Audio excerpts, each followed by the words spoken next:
the beat, off the beat, off the beat, off the beat, off the beat. Real, authentic conversations. All right, what's up, everyone? Welcome to Offbeat Podcast, man, where we have real, authentic conversations, man. And today's episode, I'm excited. I'm so excited, man. We have a special guest all the way from North Hollywood. Hollywood, not North Hollywood. Okay, Hollywood. Yeah. Hollywood's in the house, man. And it's an honor for me to have you here. Chris, how you doing today, man? I'm doing great. Yeah, I'm excited to be on this podcast, and we were able to talk a little bit and just what it's all about, you know. And I think just spreading the word of what we're trying to do and spreading the message to the masses, you know? Yeah, and I thank you so much, man, for agreeing to be able to come on here. It really is an honor for me, man, to have you here. And, I appreciate it. And so tell us a little bit about yourself, Chris. Yeah, man. So I'm California born and raised. I grew up in the Valley, San Fernando Valley in LA. And I grew up playing sports, joined the military at age 18, went off. I needed that structure in my life. I got it. Came back, and, you know, I was always interested in being an entrepreneur. I just didn't know where that entrepreneurship was going to lead me, you know? Yeah, like what was that niche? Yeah, and I love fitness. It was just a great opportunity for me. I was a personal trainer for a while. My wife and I, we bought into Self-Made Training Facility. We own our franchise in Hollywood, and that's dope. That's just opened up so many opportunities for us, but also not just like the monetization of it, but actually helping coaches grow their businesses and helping them on their journey of entrepreneurship. That's cool. That's cool, man. And going back a little bit to where you grew up, so you're California raised right there in the San Fernando Valley. Yep. And tell us a little bit about your parents. Yeah, so my parents, believe it or not, I'm full Hispanic. Let's go.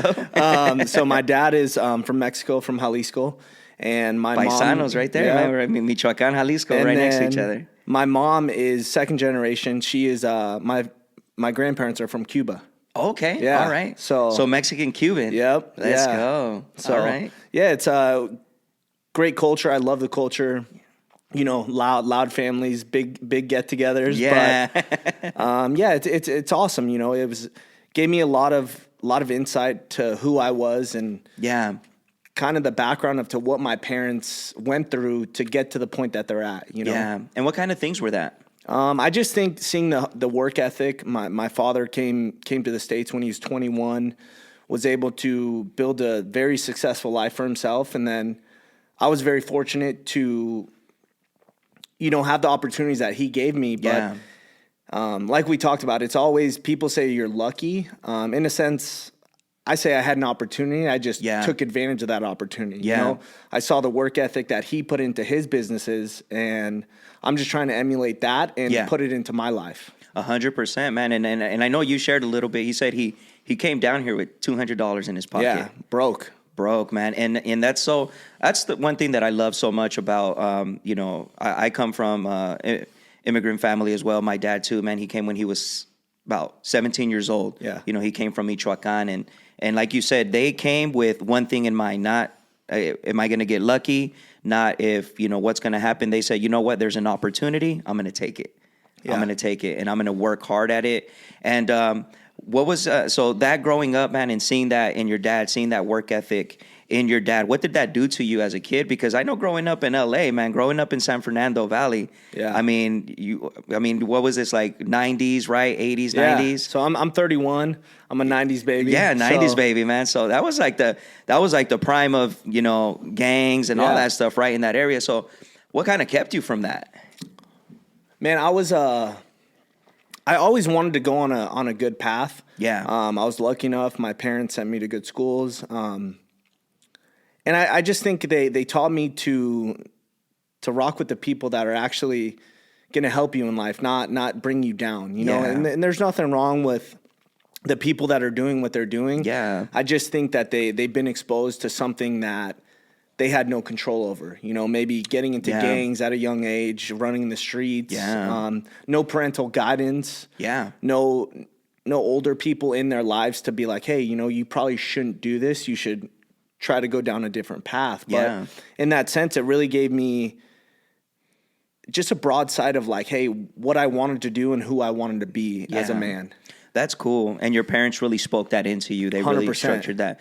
And that's so cool, man. And because we need more of that. You know, Yeah. I think that's one thing that's being bashed on a lot, where we're giving children a lot of liberty, you know, and we're not letting them know that, hey, there's a responsibility to the choices that we make. 100%. And I think we need to, I always speak on that, you know, because I've had, you know, both sides of the spectrum come onto this podcast, where people that had, you know, mommy, daddy issues that, you know, growing up, I myself, you know, I was in that category, you know, even though I had both parents, you know what I mean? But a lot of areas were neglected in my life, you know, and I ended up choosing a different path, you know, but that doesn't mean that, you know, I don't believe in structure. You know, It doesn't mean that I don't, you know, because certain things were done to me, or certain things I saw certain things growing up, automatically means that, you know, with my kids, you know, I'm going to loosen that end up. No, like we need more structure. We need people to, like, our parents to really take on that role and say, no, like, you know what,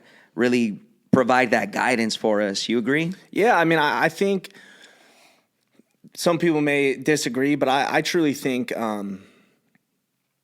kids nowadays are a little too soft. You know, you need that tough love, you know, that tough love to a certain extent. Obviously, you know, I think that being too soft in this world can harm you. You know, I think if you're too sensitive, if you're too worried about what other people are going to think, you're really driving your life on what other people want you to be, instead of really being true to who you are and being hard. You know, I think today's society is, in my opinion, a little too sensitive. You know, in that aspect, I think life's not fair. Life's not easy. Life's not always going to be politically correct or emotionally correct. You know, it's going to happen to you no matter what. It's like we talked about, is it going to happen to you, or is it going to happen for you? Right. When it's happening for you, you take those lessons and you say, okay, this happened to me because this is a lesson that I'm supposed to learn. Versus, man, why did this happen to me? I didn't deserve this. You know, no one deserves hardship. Right. But it's gonna come to you no matter what, you know? Yeah. No, 100%, man. And and you're right. You know, and I think that a lot of times we're not willing to go through pain. Mm-hmm. You know, a lot of times we associate pain, and we talked about this with one of my co-hosts not too long ago, where, man, you know, the world today, our culture today, man, they're afraid to go through pain because they relate pain to discomfort, which it is. It's very uncomfortable to be in pain.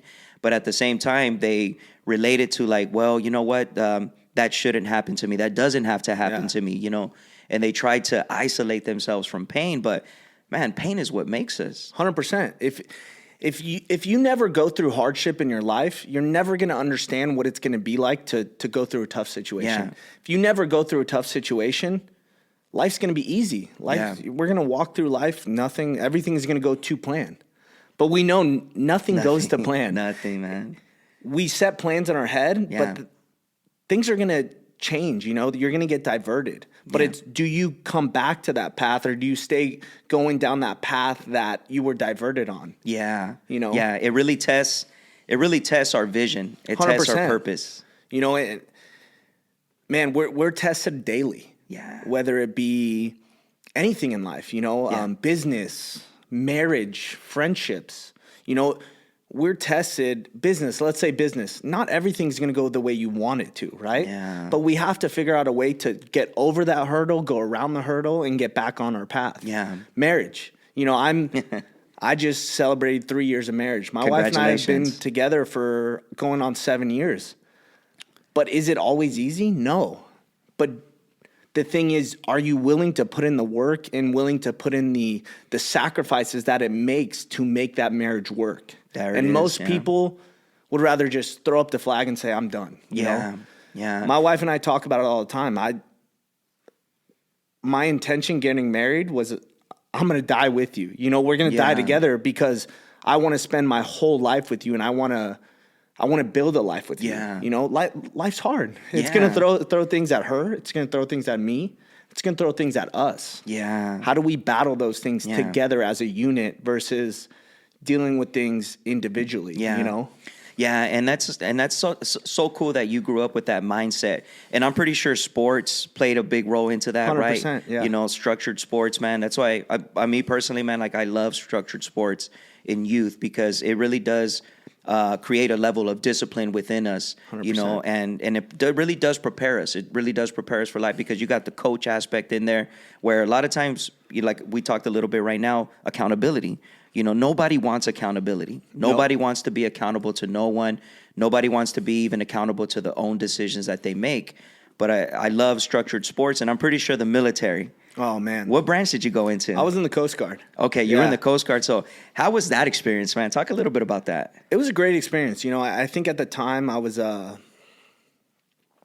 say I was kind of misguided. I was 18. I was partying, living life, living life how I thought it should be. Already graduated high school. Yeah, graduated high school, living life, just having fun, right? Yeah. So in that sense, partying and getting drunk and all that was fun. Yeah. Now looking at it, I was like, I don't even drink too much now. Like maybe I'll socially drink, have a drink with my friends when we go out to dinner, to lunch, whatever. Yeah. But versus getting completely hammered where you don't even remember versus having a drink and just sharing good conversation. Yeah, yeah. And you know what? And that's something that I think I went through that. I went that at a too early of an age, man. I mean, I did too, but too early of an age, man, where I would have those drunk blackout moments, but a lot of times it was just because, when you have like you said, you were in that moment of your life where you just kind of didn't know what was going on. And I think that's what happens when we grow up or we're at a point of our life. Maybe it's not even how we grew up, but we can reach a certain point of our life where, man, what's the purpose? Yeah. What's the point of now, this moment? Yeah. School's over for you. Yeah. High school was over for you. Now what? Are you living a party or what are you living for? You know? I had the opportunity to go to college. It's just something I wasn't fully involved in. I didn't know what I wanted to do. I was misguided. I had no idea what I was doing, So I think the structure of the military really set me up for success. Yeah. And certain people can take it the way they want it. Yeah. I joined the military. I probably ended up drinking more.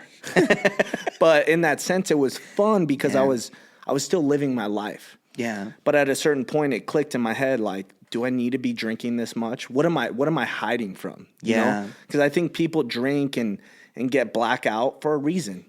Are you trying to hide some? Are you suppressing some emotions? Yeah. And just like we spoke about, being able to talk about things, like don't be afraid to talk, The emotional intelligence of being able to sit down and have a conversation with another male, with a female, with another couple. Yeah. To be vulnerable and to the right people. I'm not saying just go out on the street and just be vulnerable to anybody you see. Yeah. But I think in being able to speak on things that hurt, that are not comfortable to speak about, is very important. Or what you fear. Exactly. Right? Like, and I love what you said right now, and maybe you can touch a little bit about that for our audience. Like, what do you mean by having the emotional intelligence? I love that. Yeah. So let's just be real. Like we have a lot of emotions. Everybody has emotions. Some people look at me and they're like, "Oh man, this dude's a hard dude. He's all tattooed up, and that." We all have things that we deal with. We deal with stressors, depression, all this, but we all have a little bit of depression in us, right? Yeah. But how do you get around that? Do you sulk in your depression? Do you say like, "Hey, I'm depressed"? Yeah. If you're just saying it, you're not doing anything about it. Yeah.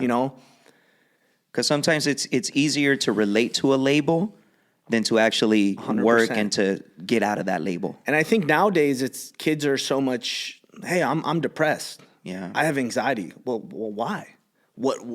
What's making you feel this way? Why do you have anxiety at the age of 15?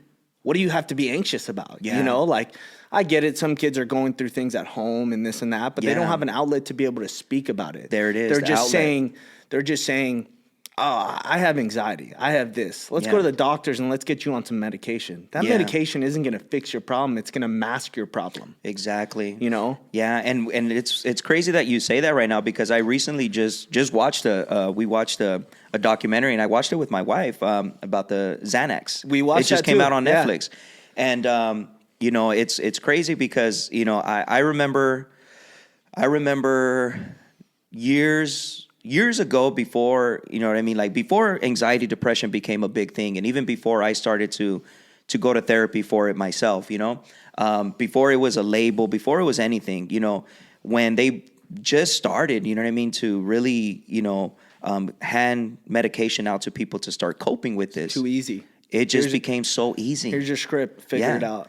And a lot of people, and it's crazy in that series, like that, or in that documentary, like people were talking about that. They were saying like, you know what? I admittedly, that's all I really wanted. Yeah. I just wanted to mask it. I just want to feel better. Yeah. Temporarily. Yeah. I don't want to deal with this. I don't want to talk about it. Like, don't ask me about my childhood. Like, just write the script. Yeah. You know, because it really does become so easy for people to hide behind the label than to actually, you know, say, man, you know what? No, I'm going to put in the work to figure out why I am feeling this way. But that's emotional intelligence that I was talking about. Yeah. I think when you're a child, you're just like, I just want to feel better, right? So if a doctor, you look at doctors, you're like, oh, they're a doctor. Yeah. They've gone to schooling. Educated, yeah. They're going to give me something to help me. In reality, look deeper. Pharmaceuticals, they're getting paid to write scripts. Yep. These doctors are going to get bonuses for writing X amount of scripts, right? Yep. And we don't think about that as children, but now looking at it as an adult, I'm like, man, it's an epidemic. It really is. And the thing is, I was 12 years old. Mom took me to the doctors. Oh, yeah, your son has ADHD. Let's put him on some Adderall. Came home, my dad was like, why are you going to put him on Adderall? Well, he's hyper. He can't sit still in class. My dad looked at my mom. He said, you just explained a 12-year-old child. Exactly. Kids are hyper. It's how do you hone them in to understanding the subject or the topic you're speaking about? And I think I'm not knocking the system, the school system, but most teachers are just like, this is how I'm going to deliver it, and that's it. Yeah. You have 25, 30, 40 kids in a class. Yeah. How are you going to deliver it to every single one of them in a way that they understand it versus just saying, go to tutoring, they'll help you out? Exactly. You hit the head on the nail right there, man, because we actually had a situation like that not too long ago. And you know, my son, he's 7 years old, my son, and he's very energetic. I got him in sports right now and everything. He's a kid. He's a kid. And I look back at how I was, and I was like, man, you know what? Like, he's good compared to how I was. Man, so, he's probably a lot better than both of us together. You know? So I was like, you know what? The teacher kind of like, you know, discussed in the parent-teacher conference that I guess, you know, he's like, hey, you know what? Like he's good. Everything is great. You know what I mean? He's learning everything, but his test taking, he doesn't stay still enough to beat. And I'm like, you know, as a parent, like I could have been like, no, you need to be better. But I was like, bro, like, that's okay.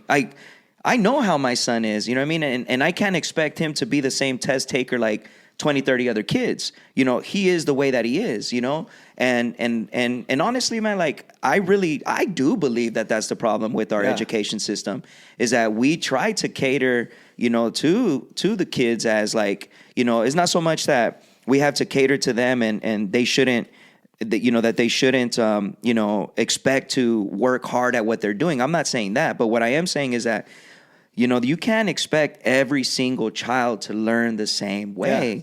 You know what I mean? And then when they don't learn the same way, you categorize them, you label them. Oh, they have this wrong. They have this wrong. Give them this medication. Yeah. Versus going to the problem, like what you did.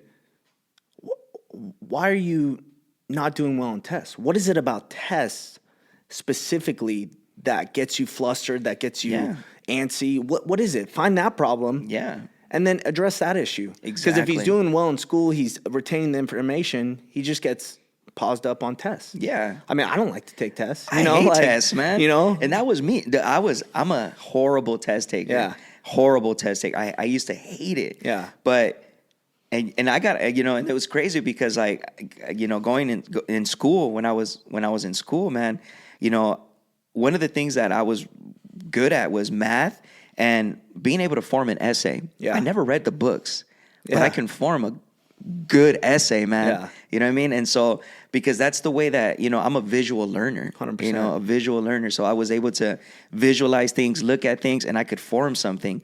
But when it came to like sitting down 1 hour, 2 hours, 3 hours, oh man, I used to hate it. I think that I hated school.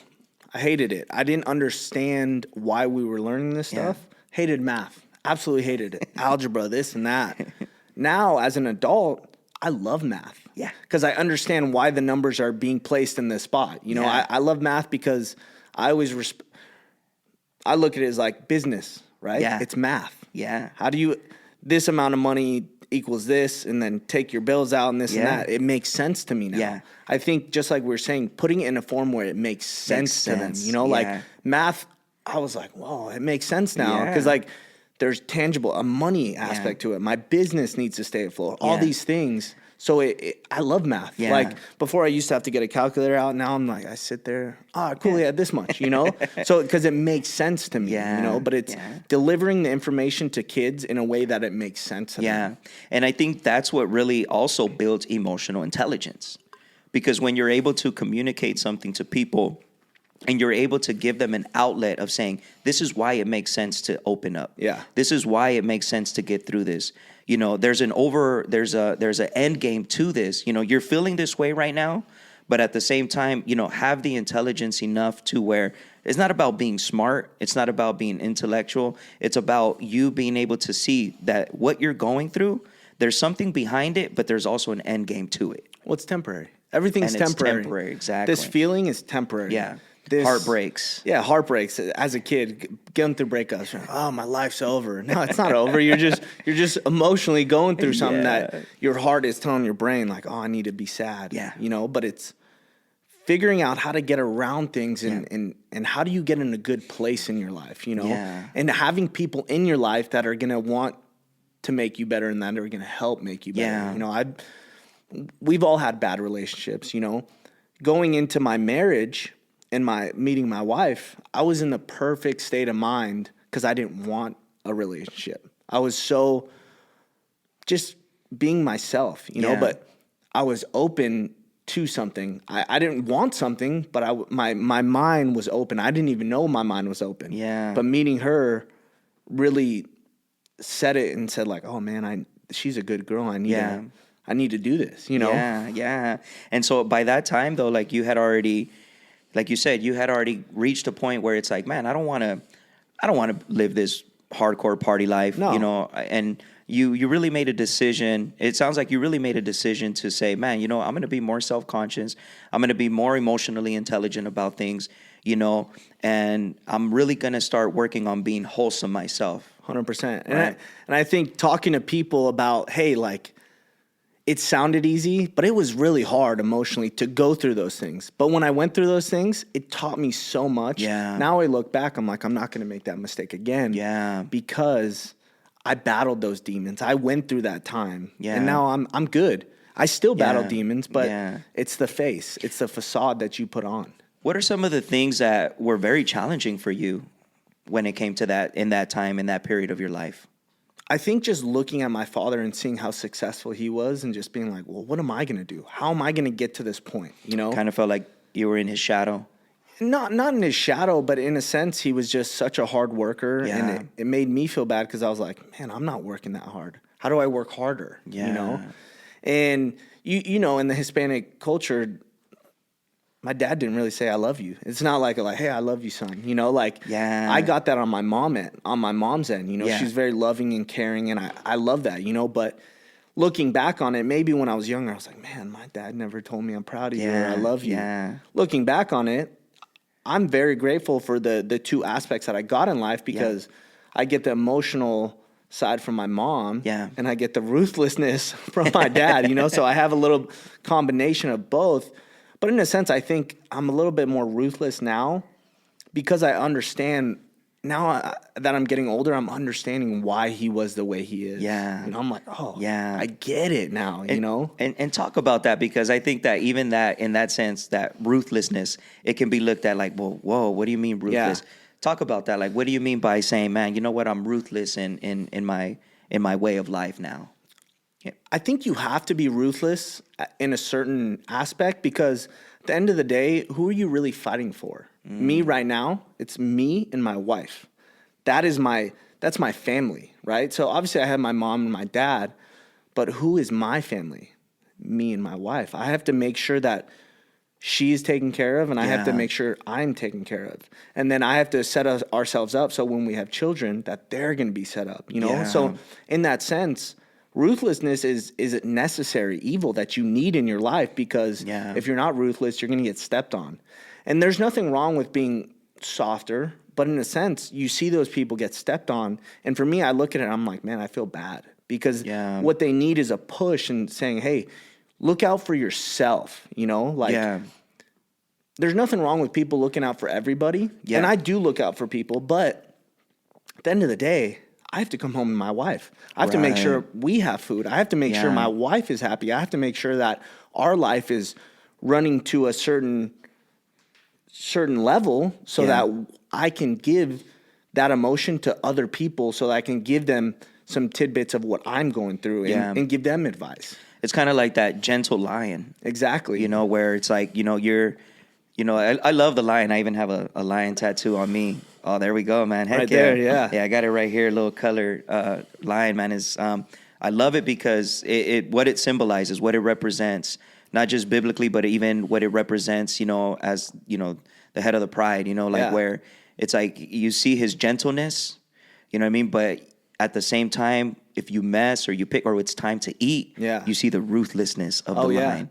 You see the ambition of the lion. And that's what I love so much. And that's why I wanted you to describe that. I wanted Yeah. you to explain that, because I think nowadays, you know, that took me a long time to actually understand, Yeah. Chris. Like, that took me so long, man, because and I remember one time we had that conversation with my wife, and I told her, man, you know what? Because we've been involved in different things in our life, even in ministry, things like that, you know, and we've led teams, and we've done things in our walk, you know. But one thing I had to like really, we had a conversation, and we're actually we're at an event over there in Burbank, I think. Yeah. And I remember where I pulled her to the side, and I said, man, you know what?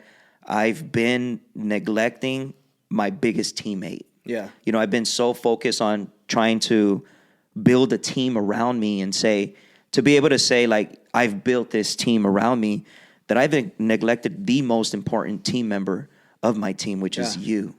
She'll go down with you, you know? Exactly. And we neglect to see that so much. In that sense, it may sound ruthless, but if it was you or me, I'm going to pick me, because I know I have to come back to my wife. And it's not because I'm looking down on you. It's just Yeah. because at the end of the day, I have to look out for myself. Yeah. No one else is going to look out for me like Yeah. I look out for me, or my wife looks out for me. Yeah. You know? Speaking about that, you know, when I met my wife, 2 months later, I was diagnosed with leukemia. Man. So in that sense, I was ready to accept the fact that she didn't want to be with me because of what I was going through. Yeah. And I was willing to accept that. But the thing that changed my perspective on it is she didn't leave my side. I was in the hospital for 12 days. She left one day because I told her, I said, go home, take a shower, and rest. Yeah. But in that sense, I told her in the hospital, I said, I'm going to marry you. And we were only together for about 3 months at the time. Yeah. So in that sense, that really showed me that she cared about me, and that she was really ready to rock with me no matter what was going on. She even had friends saying, like, you're really going to stay with him? He has cancer. You know? Yeah. And I don't look down on those people. I mean, if I were to see them in the streets, I would exchange some words. But, you know, in that sense, I don't blame them, because I understand it's easier to run away from a problem than go through it, you know? Yeah, because because you were at peace with it. Yeah. You even said it yourself right now that, you know what, it's a decision that probably if she would have taken, you probably would have been like, okay, I understand. I would have been hurt, but in a sense, I would have understood, because Yeah. I'm bringing my problems into her. And at that point, we were only together for 2.5, 3 months. So you guys were together 2.5, 3 months. You met. You were in the you were in your Honeymoon phase. in your honeymoon phase. I mean, you know, like you said, you weren't. It wasn't something you were directly after a relationship, but the opportunity came. You saw it. You fell in love, and then bam, you get the news. How did that happen, man? How did that affect you personally, man? To hear that. How did that start? First of all, how did it? So it was rough. You know, I was just kind of feeling tired, and my cousin was like, "Hey, man, go get your blood work done. Maybe your testosterone's low." I Okay. was like, "All right, cool. Maybe that's what's going on." Got my blood work done, and the doctor called me. He's like, "Hey, man, there's something wrong. And I said, what, low testosterone? Yeah, give me a script. No, you have cancer. Literally, I'm sure you've heard some news and your body just goes numb. My body went numb. I didn't know what to think. Where were you at the moment? I was at a gym. I was in the gym working out. It was crazy. Man. She was the first person I called. She was the first. I didn't call my parents. I didn't call anybody else. I called her. You know, she got off of work right away, just left and came to support me. And that support will never go unnoticed. You know, till the day I die, I will still look at her and say, you supported me in the worst time of my life. Yeah. You know, and that's hard, you know, because at that moment, I didn't know what was going to happen. I didn't know if I was going to die. I didn't know what was going to happen. Yeah. But and then you're so young, man. yeah, you know, it was a shock to the system. But I think looking back on it, it didn't happen to me. It happened for me, you know. Explain that. Yeah, so in a sense, like, my life was going. I was going to be a police officer. So I was about 3 weeks, maybe a month out from going to the academy at LAPD. Okay. And I was disqualified due to medical. And that's fine. You know, I can, at that point, I was really distraught. That's what I wanted to do. I wanted to be a police officer. I love to help people. Yeah. And that changed my life. That changed everything of what my path was going to be. So like we were talking about, are you going to hit that hurdle and just stay there? Or are you going to go around it? Are you going to go over it? So my sense, I was like, hey, man, you know, let's figure this out and let's go through it. You know, I got my real estate license. My father had a real estate company for 36 years, you know. So in that sense, I was like, I think this is something I'll enjoy. Started doing it. I didn't not enjoy it, but it just wasn't fulfilling to me. Yeah. So long story short, I met the president of our company, Miguel Aguilar, started talking. I'm on his real estate team till this day, but I said, hey, you don't have a gym in LA? And he was like, yeah, we don't. Do you want to open one? So I was like, yeah, you know, I think that sounds like a good idea. You know, and for me, I'm so sporadic. My wife, she knows I'm like a crackhead, man. Like I hear something, I'm like, all right, let's do it. I'll figure out a way to do it. That's that that entrepreneur. Yeah, I was like, I'll figure out a way. I don't know how the heck I'm gonna do it, but I'll figure it out. You know, I came home. Hey, babe, we're gonna open a gym. She's like, what are you talking about? Yeah, we're gonna open a gym. How? I don't know, but we'll figure it out. You know, I'll figure it out. So I think in that sense, it was just an opportunity into something that I love. I love health and fitness because I love helping people. I love seeing people change their life, not only mentally, but physically. Like physically, we want six packs and we want to be buff and all that. But how much can it help you, like going through things that you're battling? Yeah. You know, fitness has helped me. It saved my life. The doctor, when I went into the hospital, she says, so what do you do? I'm a personal trainer. How many hours do you work? About 10 hours a day. Do you work out? Yeah, twice a day. How? What do you mean how? I just do it. She's like, well, according to your blood work, you should have been bedridden. That's how bad off my body was. She's like, I don't even know how you were getting up in the morning. Wow. But mentally, I was like, oh, it's just life. I'm tired. Yeah, you know, I'm used to being tired. Let's keep going, you know? So it's crazy. She literally told me being in shape and being so active actually saved your life. Wow. So it did something. It did something there. And how long did you have to treat for? So it was about a year of chemotherapy, drugs, and going through it. And the thing that really got me was when I got my medication, the bottles every time, it had a skull and crossbones on it. And I'm like, man, that's so trippy. You know? Yeah. So in that aspect, you know, it changed my life. You know, it changed my outlook on life. It's pretty sad because when I was in the cancer ward, I was the youngest person there, right? Had all these older folks, middle-aged people. Yeah. And I would see people, I was walking through the hallway trying to just stay active. Yeah. And I would see people and they were in wheelchairs, like they looked like they were on death's doorstep. Yeah. And it really got to me because I was like, man, I'm lucky. I'm still walking. I'm still talking. I don't lose my hair. I'm lucky. You know, so in that aspect, I changed my perspective to poor me to, man, people have it a lot worse than I do. So let's be grateful for it, you know? Yeah. And that's what goes back to, like, nobody desires hardships, man. No. I'm sure you didn't wake up that morning and say, hey, man, I hope the doctor calls me and gives me these bad news. I don't think anyone expects that, man. But you know, when that's why we talked about earlier, man, it's so important that we understand that, man, you know, when we go through situations, especially when we have to experience pain in our life, that we really have a perspective of like, this isn't the end. Yeah.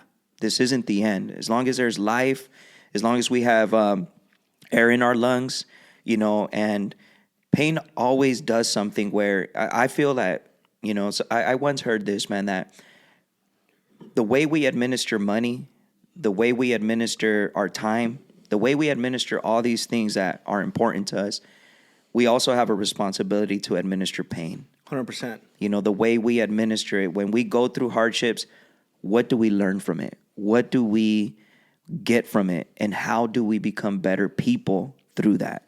And you said right now, man, it really changed something in you. What were some of the outlooks? What were some of the things that really just changed for you going through that? Could be worse. It could be worse.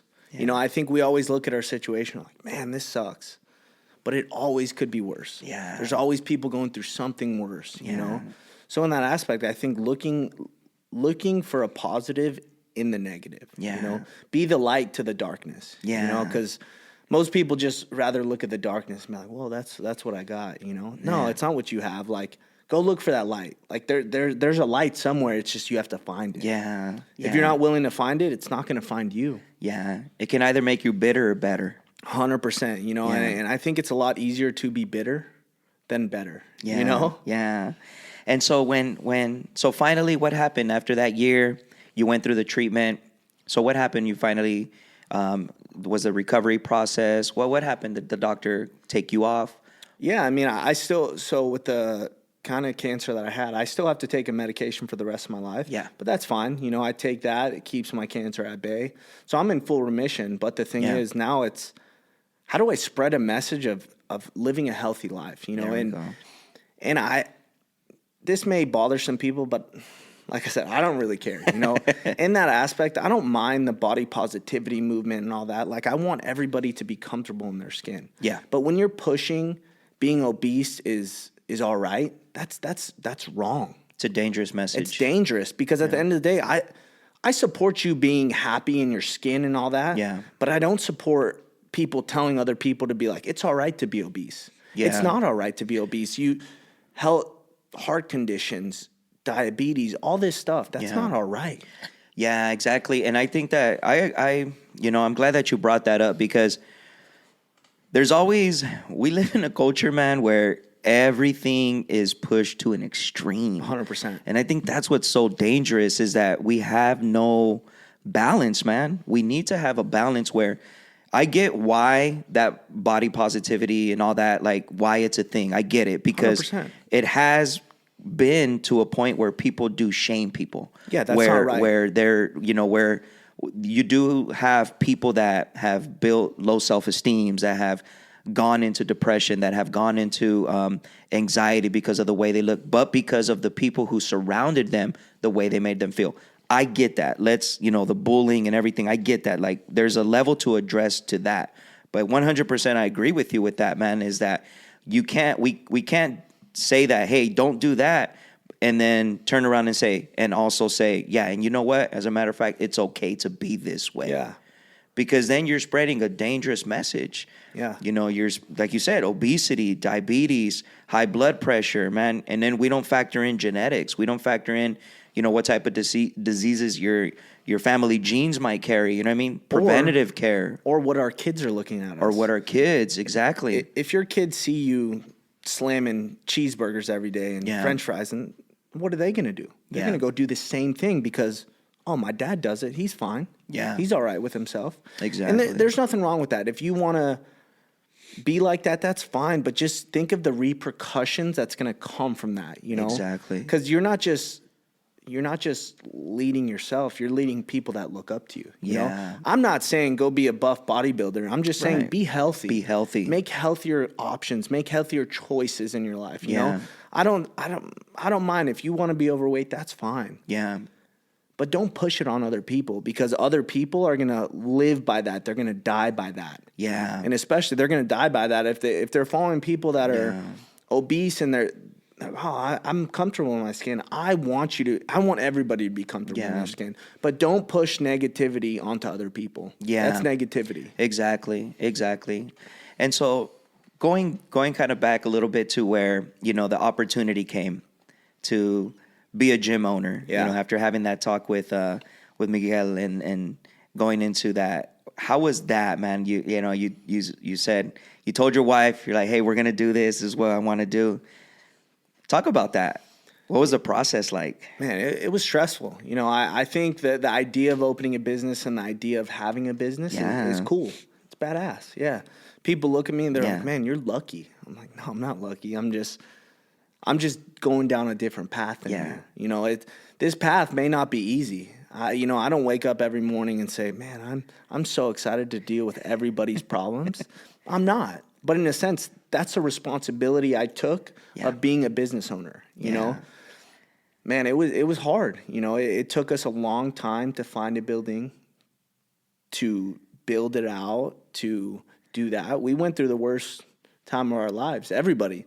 2020. That was rough for a lot of people. So you started the gym in 2020. So we purchased our franchise 2 weeks before the world completely shut down. My goodness. Yeah. So that was stressful, very stressful. Everybody was doubting.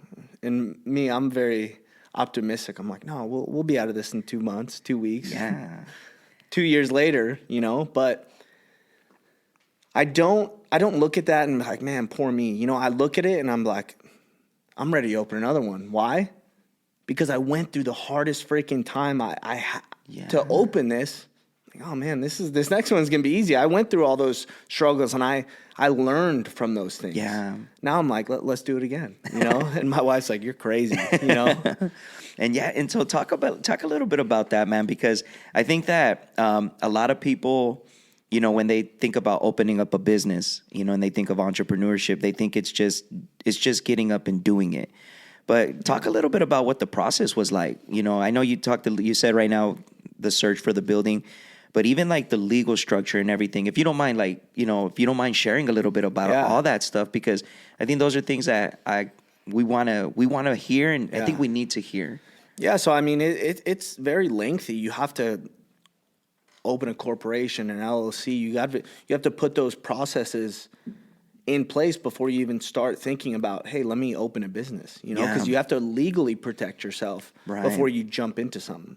Yeah. And then being a young entrepreneur, you know, I'm 31. These landlords would look at me and be like, oh, you're just a young kid. How are you going to do this? How are you going to do that? Especially in Hollywood. Yeah, they look at me, oh, you're just another kid trying to open up a gym. Yeah. So that was their thing, oh, just another gym. But in a sense, you know, it was great for me because I wanted that. I want that hardship. I want that doubt. Yeah. You know, in a sense, I was doubted my whole life. Oh, you'll be all right. You'll figure it, you know. But now being an adult, like I look forward to that. People underestimating me. Yeah. And I'll be like, oh, just wait. Yeah. Just wait for what's gonna happen. Yeah. You know? And then when you started all that, like incorporating the business and starting the LLC and everything, did you know right off the bat how to do it, or did you get advice? Was the buying into the franchise, was that part of the package deal to help you with that? I mean, so we had to form an LLC before we opened the gym, before we purchased the franchise. Yeah. But, you know, it was all brand new to me, you know? So obviously I would turn to people for guidance and ask them and this and that. But at the end of the day, it's all on you. Yeah. You know, there's help, but no one's going to really help you go through the struggles. Yeah. There's so many struggles we deal with, not only opening a business, but running a business. You know, people don't understand, like they just we get this all the time. Oh, you're lucky you own a business. No, it's, you know, I'm very fortunate to own my own business. Yeah. But now I have the cost of opening a business. I have the overhead of owning a business. I have to deal with other people's problems. Yeah. You know, and I don't mind that, but don't say I'm lucky. Yeah. Yeah. And don't say it's luck. And don't think that, you know, that it's something that's just handed, you know, because like you said, man, it's like all that, you know, and that's why I have the most I have so much respect for business owners. I have so much respect for restaurant owners and, people that establish themselves within a city because, man, it takes so much work. It takes so much work in structuring that business. It takes so much work in the legalities of running that business, the accounting of that business, the hassle, the customers, so much that goes into it, and that's why it's like, man, you know what? People get mad where it's like, man, like the rich or the business owners, man, they get all these tax breaks, blah, blah, blah. It's like, yeah, they should. Yeah, they should, because you have no idea what goes into what they do. Well, so it goes down to the fact that, hey, employees should be paid more. I believe that. I like to take care of my employees. Yeah. But the employee's not taking the risk. Exactly. The employee's not taking out the debt. They're not taking out the overhead. Yeah. What happens if the business fails? You just go find another job. What happens if you're the business owner? Yeah. You got the repercussion of paying that debt back. Yeah. Figuring out, how am I going to do this? So in that sense, yes, the owner of the company should be making the majority of the profit because they're putting the majority of the risk in. Exactly. So without the risk, that business wouldn't have been there. That job wouldn't have been there for you to get paid what you get paid. Exactly. Yeah. Yeah. And a lot of people don't see that, man. And so tell us a little bit about, how it's been, going through. So you went through 2020, the roughest shutdown and everything, man. What were you and your wife thinking during that time, man? She would always ask me, is this really going to happen? And I would look at her stone face. Oh, it's going to happen. Yeah. Deep down inside, I was like, is this going to happen? But I had to be that rock in that situation and be like, it's going to happen. Don't worry. Because if I started to say, I don't know if it's going to happen, she'll start being like, man, if he doesn't believe in it, should I keep believing in it? So in that aspect, I had to be real strong, but in a sense, I was going through it too, I would come home sometimes looking for buildings, looking for this, trying to deal with this. She didn't know this until we opened, but I would take a shower and so I'd cry just because I didn't know what the heck was going to happen. Yeah. But I'm a shit talker, so I talk shit to myself. I'm like, sack it up. You'll be all right. You'll figure it out. Yeah. Was I going to figure it out that moment? No, but I had to get my stuff together and be the rock. And that was just kind of like an emotional outlet for you, 100%. Man. And I think that's thank you so much for sharing that and being transparent about that, because I think a lot of times as men, we think that, what do I do with these emotions? Yeah. When stress starts bottling up, when doubt starts trying to overcome, and sometimes, man, that's all you can do is, you can lean on people, but sometimes, man, you just got to shed those tears. And I think that's something that we're talking about, and that goes back to the emotional intelligence, of being able to let those emotions out. If you don't let those tears out, that crying is good for men. It's good to let it out. I'm not saying go down the street and cry. I'm just saying walk around. Find a space where you feel comfortable enough to let that out. It's crazy. This is going on about 3 weeks, almost a month ago. So we lost our dog. So our gate malfunctioned. He got out and he was hit by a car. Oh, man. And at that moment, we hadn't even had him for a year. He was a puppy still. I think the hardest thing was seeing him. And I'm such a hard person that I just hold my emotions in and we'll get through it. Lucky enough, a couple found him and called us and said, hey, man, we found your dog. Yeah. They were nice enough to, hey, let me go get a blanket, cover him up. And when they left, I walked away. I turned around, and I forced myself to cry. I brought it up from my stomach and said, I need to get this crap out of me. Tears were just flowing. Yeah. In that sense, it was probably one of the most gratifying feelings because I was able to let it out. Yeah. Instead of just holding it in and just being tough. Yeah. It was hard, but we have to let those tears, those feelings out in a safe space. Yeah. That's one of the most masculine things to do. 100%. I really believe that with all my heart.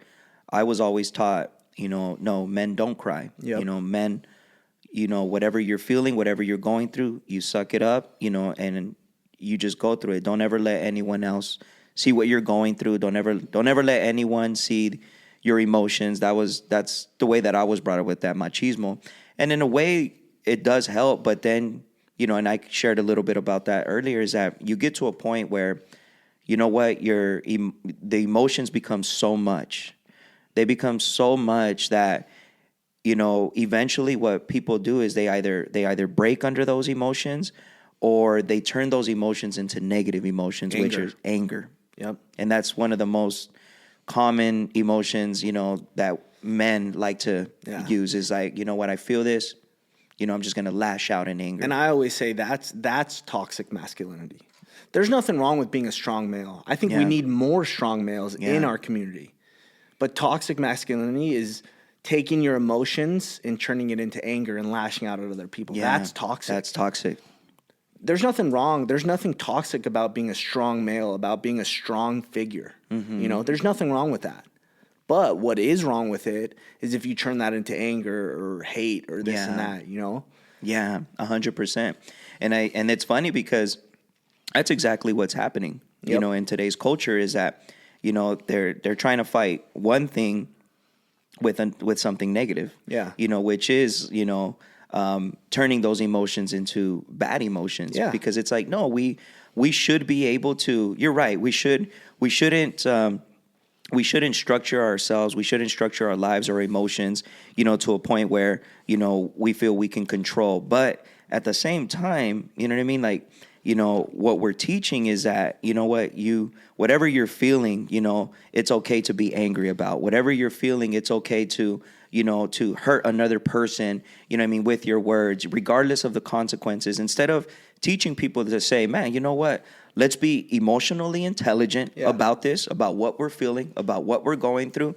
Let's sit down and let's have a conversation about this. Let's conversate about it, But what we're teaching is that, the first emotion that comes to you, you just blurt it out. You just blurt out whatever it is that you want to do without, without the accountability of like, hey, I'm responsible for what I'm going to say. For my actions. If it's toxic or not. And that's a big thing. We recently recorded one where it's like we talked about toxicity. Yeah. We talked about toxic red flags in relationships. And we live in a culture, man, where it's like it's almost cool to be toxic. No, that's terrible. I don't want toxic people in my life. No matter what it is, and I think whether it be politics, anything what it may be, they're trying to divide us. They're trying to divide the culture. Instead, in reality, 90 to 95% of people are really good people. Mm-hmm. They're just focusing on the bad. Exactly. In that sense, I don't care what you believe politically. Yeah. We are Americans. We can believe what we want. Exactly. But what's toxic is telling somebody what they believe is wrong. Yeah. Or because you believe that you're a bad person. Exactly. I don't care what you believe in. I don't care what religion you are, what sexual preference you are. I don't care. Yeah. Just don't push it on me and tell me I'm wrong because I believe a certain way. Exactly. There's nothing wrong with believing what you believe in. Yeah. That's why I joined the military, because we live in the best country in the world. Yeah. Because you can freedom of speech, freedom of religion, freedom to do what you want. In that sense, we should respect other people. And that's what's lacking in this world right now, respect for other people. Yeah. 100%, man. And I'm so glad that you brought that out, man, because again, it's not to bring I don't like to get into politics at all. I hate it, man. It's especially what 2020 did, man. It's just ugly. But I remember, man, when that was. I'm glad you brought that up, because I remember at that time where I was working at. I became really good friends with. Shout out to he's actually a combat vet. He was in the Army, and shout out to Will, man. I love him. He's my brother. And then, but he's a white male. And then we had my friend Cortland Thompson. Shout out to Cortland. And we worked together. And I remember looking at them and saying, look, you know what, man? And it was before things just got weird. Yeah. And I said, look, man, whatever happens, this is our reality. Yep. This is the reality that we need to look at. They're going to try to show us and it's crazy because it was like right before, before things just got real crazy. But I remember telling them, look, this is our reality. A Mexican, a white guy, and a black guy, we're good friends. Yeah. That's our reality. let's not let anyone tell us different because maybe I believe something or you believe something or something. The reality is, how do we treat each other? Exactly. How is our friendship? How are all those things? And we looked at each other, we're like, yeah, that's true. And you know what? I'm so glad. It was like something that, it was almost prophetic, man, because as soon as that happened, like a few days later, things just went crazy. Emotions went through the roof everywhere throughout the entire country, man. And I remember we went back and we revisited that. And I said, man, remember, guys, remember when we talked about that? You know, but thankfully, man, our friendship was strong. Yeah. Our friendship endured all that. We're able to close off to all that, man. And because that's what it's about, Chris. That's what it's about. It's about, like you said, it's not about what you believe. It's not about how you vote. It's not about where you live or any of that. It's about, if you're able to treat me with respect and not push whatever it is that you want to push on me, and we're able to get along and hold a conversation, that's what it's about. That's being a decent human being. And it's not about pushing your views on somebody. Yeah. Because if we're friends and we can talk, you can believe completely different of what I believe, right? But it's going back to emotional intelligence, the emotional intelligence to respect what that other person is viewing and how they view things. There's nothing wrong with it.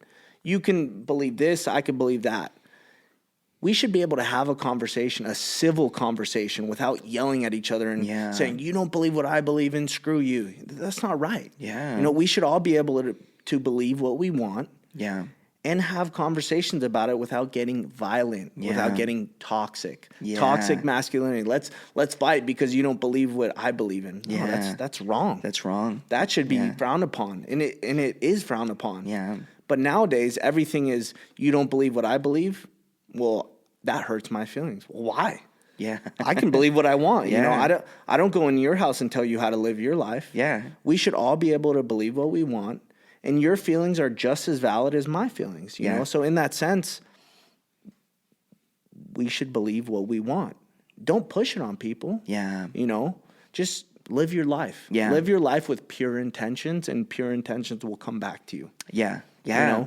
Yeah, 100%, man. That was good right there, man. We didn't even plan that. No, not at all. We really did it because, I mean, but it's so important that we get that message across, to people, to viewers, and to whoever's going to listen to this, man, because that's part of why we do Offbeat podcasts, man, is that, you know what, that it's okay to have conversations. It's okay to have, different views, we can even disagree on things, but at the end of the day, it's about being a decent human being. And spreading love, not hate. Exactly. There needs to be more love in this world because hate is everywhere. Yeah. Yeah. And we're hating blindly. That's what's scary. Well, we're believing something that we see. Yeah. And then just hating off of that. Yeah. That's what's so scary. Exactly. I can understand if, somebody does something directly to you and then you have trouble with that and maybe there's unforgiveness and I get that. That's a whole different issue. But when you take something, and you actually personalize it, and that's what's so powerful, man, about marketing. Yeah. We talked about a little bit about this earlier about content. There's so much, the power of content. There's so much good content out there, but there's so much bad content out there too. And everybody views it.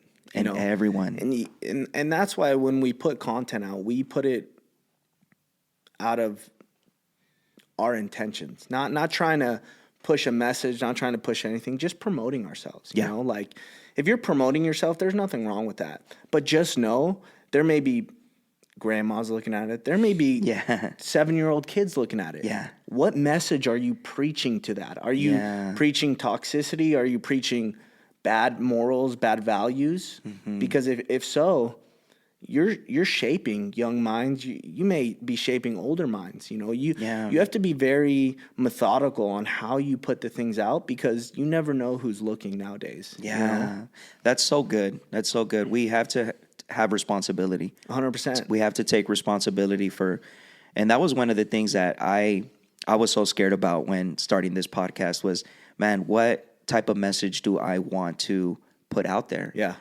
And because for the same reason, we're 90s baby. I'm a 90s baby too, so we grew up a little bit different. And I'm not saying that we grew up better or worse, you know what I mean? It's it's up in the air, you know what I mean, all that. But I did grow up in that era where, you know what, you do take responsibility for your actions. You know, what you do, what you say, you know, does have a consequence, whether it's good or whether it's bad. Well, I mean, back in the day, your consequence can be getting beat up. Yeah. You know, like it's different, you know? Yeah. So in that aspect, I think it's taking responsibility and really being able to own up to what you're doing.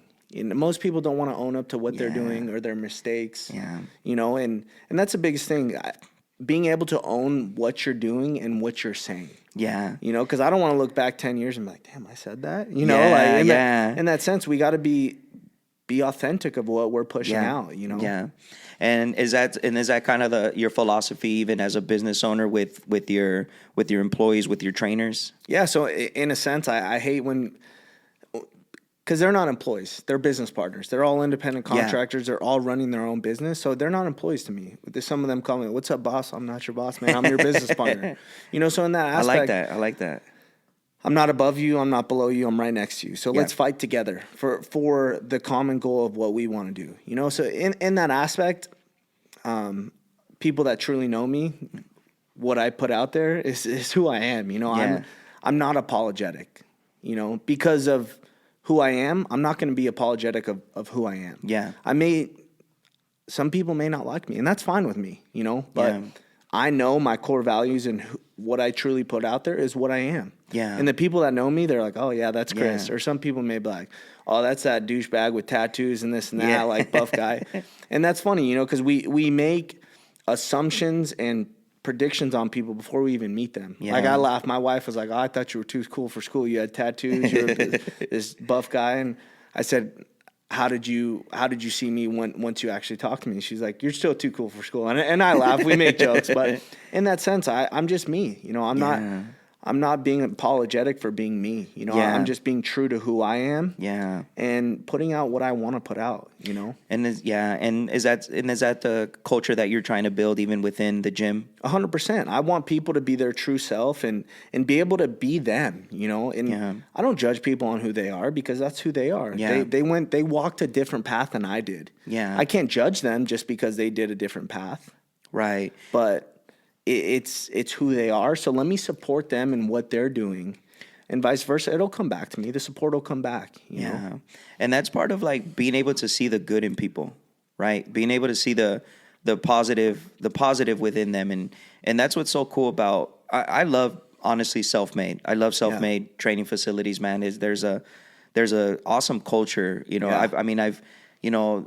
The people that I follow from other parts and here in Redlands, and then I've been checking you guys out right there in Hollywood, man. And man, I love the culture that you guys build there, man. And you guys truly stand by what you're saying, man. Is that there is a culture there of like, you know, the trainers are who they are, you know, and the clients that go there. That's why I like to go. I like to go here because, you know, it's a place where you can go and you could truly just, you know, be there to train, be there to be yourself, man. And you see the authenticity, man, behind it. But feeling comfortable in a space, you know, and that's my biggest thing. I want everybody of every walk of their fitness life to feel comfortable. Whether you've never walked in a gym or whether you've been in a gym for 20 years. Yeah. I want every single person to feel comfortable. Yeah. You know? Yeah. That's so cool, man. And what advice would you give to people that say, man, you know what, I'm on this journey right now. I'm thinking about opening up my business. I'm thinking about being, you know, working for myself, you know, taking that step of, you know, leaving the 9-to-5 or something. What advice would you give to them? Being true to you. You know, don't stray off your path because somebody doubts you. If I listen to everybody's doubt, I wouldn't have opened a gym. I wouldn't have done half of the things I did. But I believe so much in what I wanted to do that I didn't stray. So if you truly want to do what you want to do, figure out processes and procedures of how to get there. But things are going to happen to you. Yeah. They're going to happen to you. Yeah. But it's your perspective on how they happen. Yeah. Did it happen to me or did it happen for me? Yeah. If it happened for you and you're looking at it like that, okay, cool. How do I learn from this and take these lessons and implement it into what you're going to do. Yeah. And how important is it for the ones that are still at their 9-to-5? What advice would you give like to maybe it's maybe in their 5-year plan, their 10-year goal, to one day be in business for themselves. What advice would you give to them, that maybe they're just graduating college, or they're graduating high school, or they're in the military and they're thinking about, what am I going to do? What am I going to do? What would you speak into them as far as what they should be doing now in building so that they can get to that point where they want to be? I think the best advice that I can give anybody is set out a plan and stick to that plan, because most people are going to get straight off that plan because it's hard. It's hard, everything's hard. Life's hard. Marriage is hard. Business is hard. Yeah. Do you just give up because it gets hard? No, if my marriage is, and we're going through something, what am I going to just throw my hands up? No, we're going to sit down, we're going to talk about it, and we're going to figure it out. Yeah. It's the same thing with business. Are you just going to throw your hands up, or are you going to actually figure out a solution to get through this problem and get through it with your head up? I think the biggest thing is people are so easy to put their head down and say, man, this was hard. You don't want to look back 10 years and be like, man, I wish I wouldn't have give up. Yeah. And I think it's speaking things to an existence. My wife laughs at me. I want to drive a Rolls Royce Ghost, right? And I will. My 3-year plan is to own a Ghost. It's not when I do it.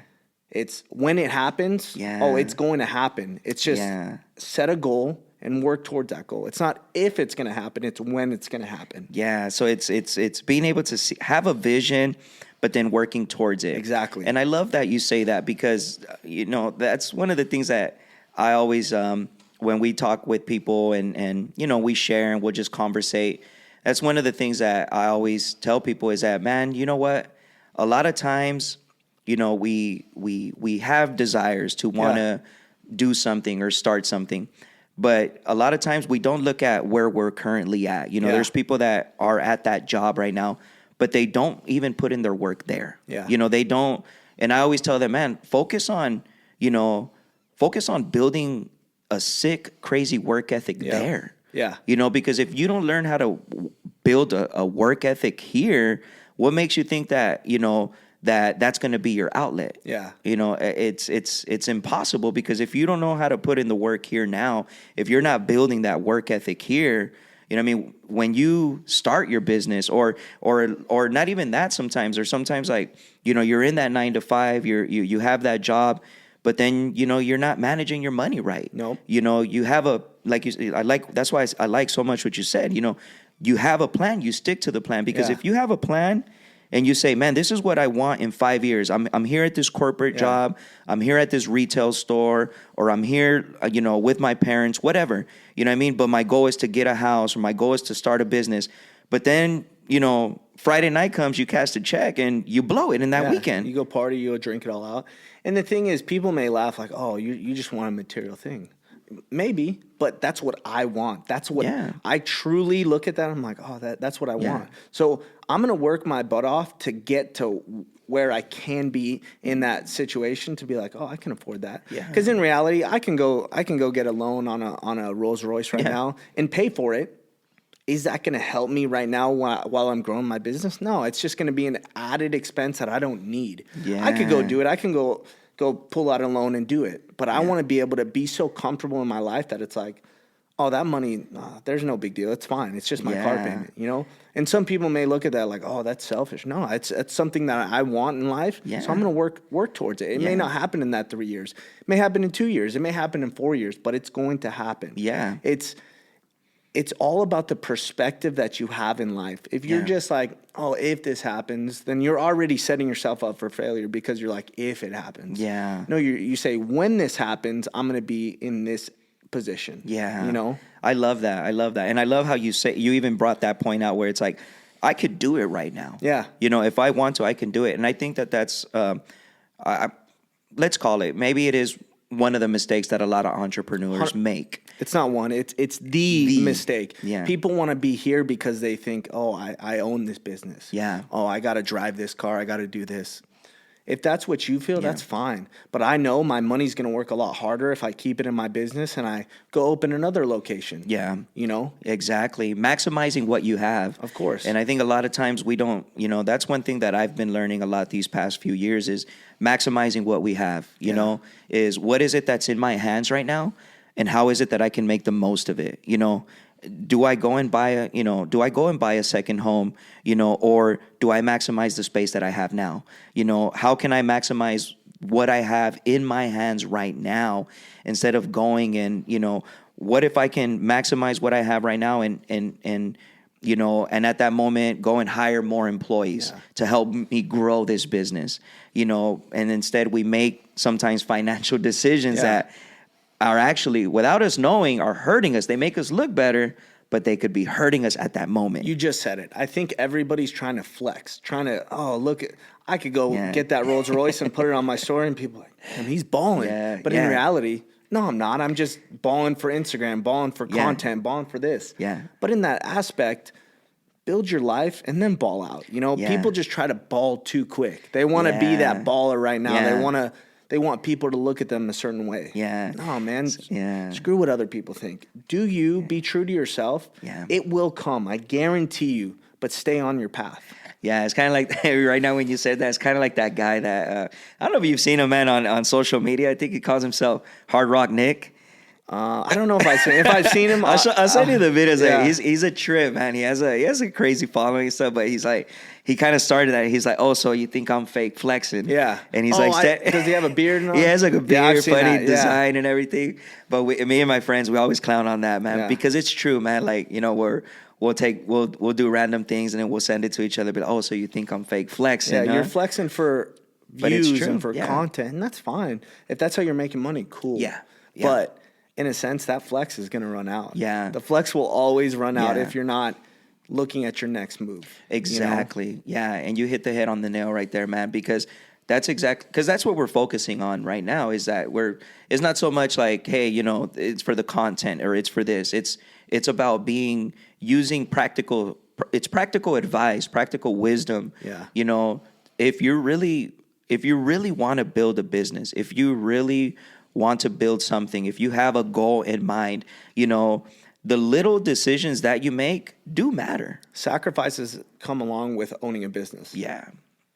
We have not taken a dime from our business, and we're going on our year mark, right? Man. I could have started taking money, but I said, let me just put it in. Let me work a little bit. Let me side hustle, get some money that way so I can keep my business up and running and thriving so that in a year I could take some money from my business. Love it. So it's putting in the work. Most people don't want to put in the work. There's a lot of work that goes in. People see people and they're like, oh, I want to do that. But did they see the come up to that? Everybody sees our CEO and they're like, he drives these badass whips and this and that. And that's cool.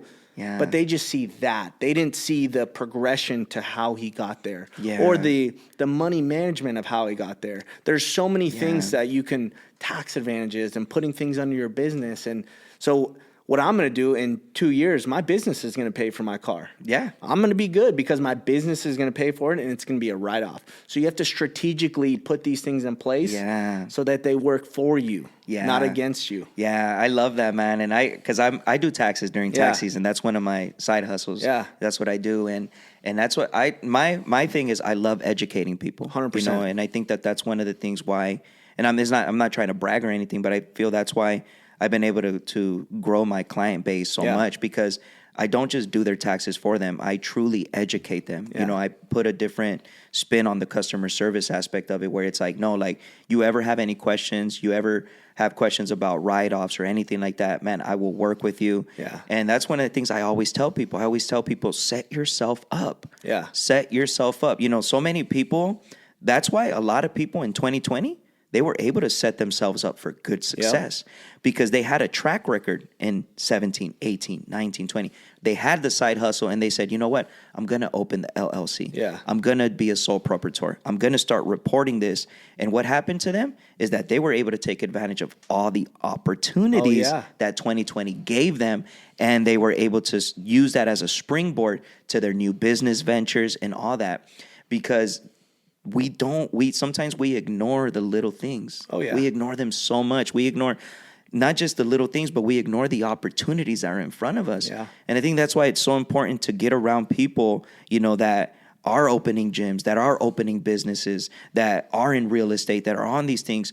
Sometimes we could be so intimidated, or we live in a culture where we know it all. But the truth is, man, like, it's okay not to know it all. No, but the thing is, if you hang out with 5 broke people, you're going to be the 6th. If you hang out with 5 wealthy people, you're going to become the 6th wealthiest person, right? Yeah. So in that sense, you have to surround yourself around people that are where you want to be at. And then once you get to that level, okay, let me find 5 more people that they're at the level that I want to be at next, And that can be translated sometimes as bad, right? Sometimes people can say, look at them, like, they think they're better now. No, it's not looking better. And I think this can go in every aspect. Yeah. When you're a kid, if you're hanging out with 5 athletes, you're going to be the 6th athlete. Yeah. If you're hanging out with 5 gangbangers, you're going to be the 6th gangbanger. Yeah. So it's not just in business.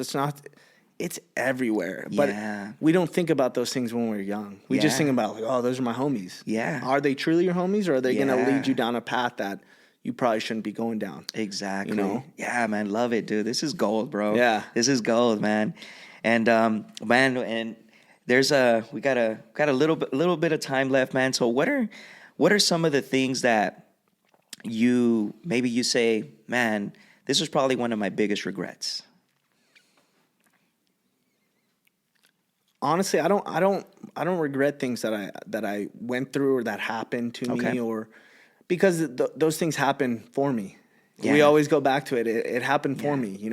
Those bad things happened for me. Yeah. Bad relationships happened for me so that I can lead me to my wife right now, and that I could be the best human that I can be for her. Yeah. Or these bad investments happen for me so that I can set myself up for this amazing investment.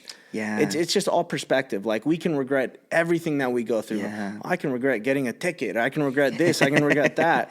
But if you Yeah. live your life with regrets, it's just going to be a victim mentality. Yeah. Or if you look at him like, man, that sucked. I'm not going to say, like, I regret that. It sucked. It was a bad time. Of course. But I'm glad it happened so that I can learn from that mistake. Yeah. Move forward. Because if you keep repeating that mistake, it's going to be over. Yeah, 100%. I love that, man.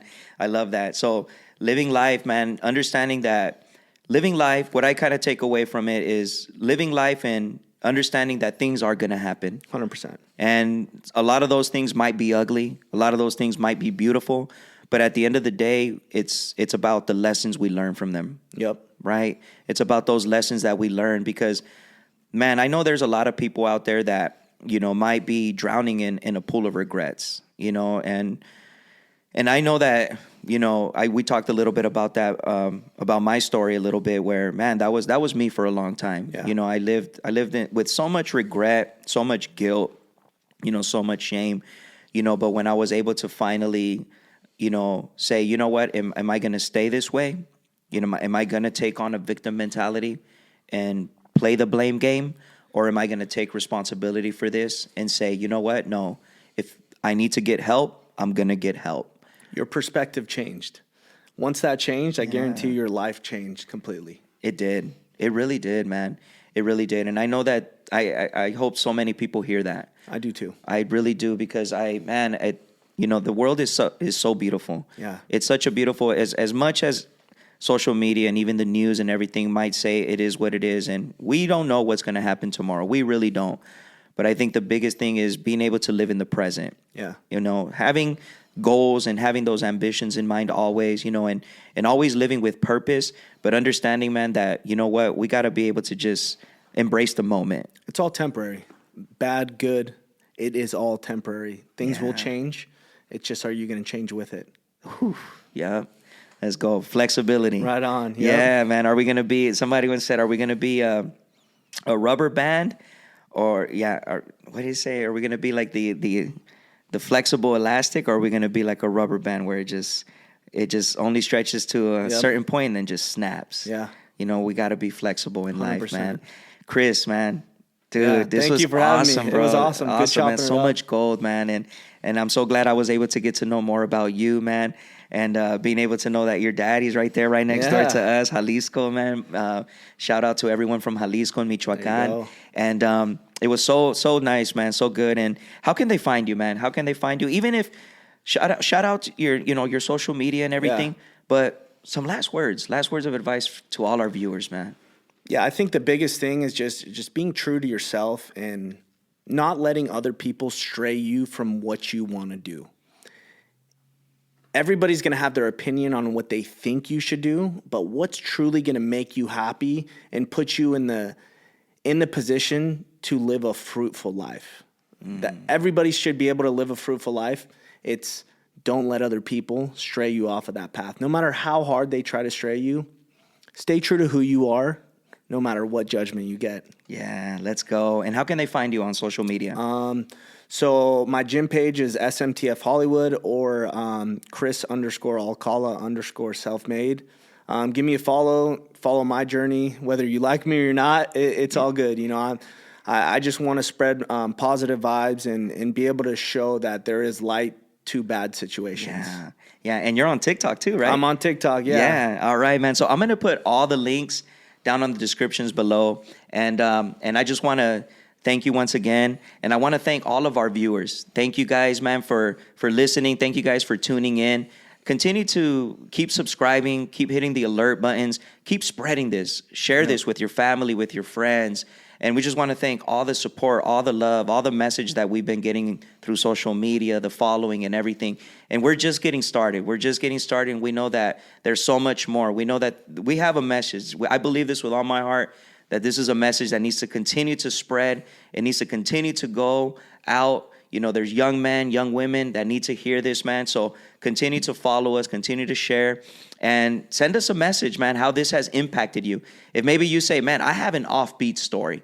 My story is offbeat, man. Or if you're in the area and you say, man, how can I come on, you know, to spread my story? Man, give us a follow, message us. We love you guys, man. This was Offbeat Podcast. Till next time, let's go. There you go, man.